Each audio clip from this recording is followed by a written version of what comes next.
about the downside of drugs for people who've been there. We'll be right back. From the director of charged with beating a woman and setting her on fire over a $50 cocaine dad made a brief appearance in court.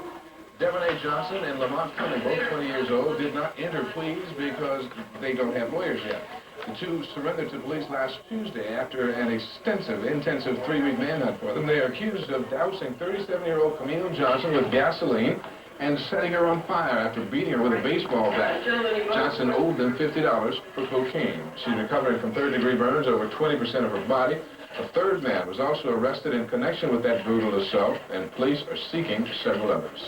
This was a most unusual day at a high school in a blue-collar neighborhood of Hayward. Sunset High suspended all its classes today and instead subjected its 1,000 students to some tough talk, a day-long series of seminars about drugs. Gary Camp reports. Students at Hayward Sunset High learned absolutely nothing today about geometry, geography, or English lit. But they learned at least a little bit about life. How many badasses we got here? Raise your hand. You know who you are. Raise your hand, because I used to be one. The subject was drugs, and the language was coarse and harsh.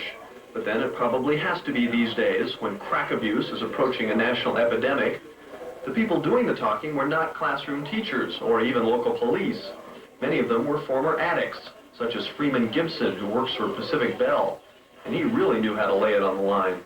See, I went from selling to buying to Ronald Bacon in about 2.5 years. I spent $30,000 on cocaine.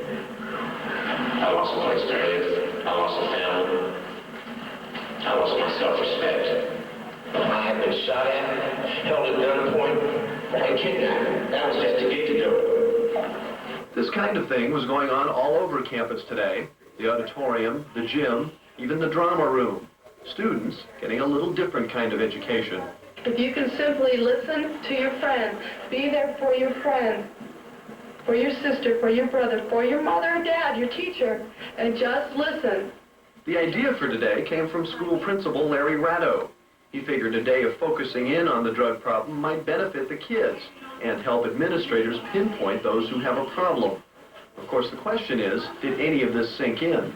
I don't know, it teach me, about drugs, a lot about drugs. You didn't know about drugs before? Oh, I did. I knew a lot about them, yeah.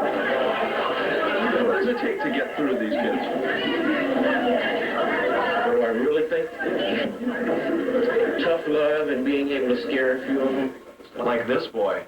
I think that he taught me a lot, because I ain't never going to use coke, because I don't want to end up like he was when he was young in high school. School administrators say they'd be more than happy with just one victory. In Hayward, Gary Count for the 10 o'clock news. There are a couple of footnotes to our lead story tonight about the emotional custody battle for an 8-month-old Navajo baby. First, that footage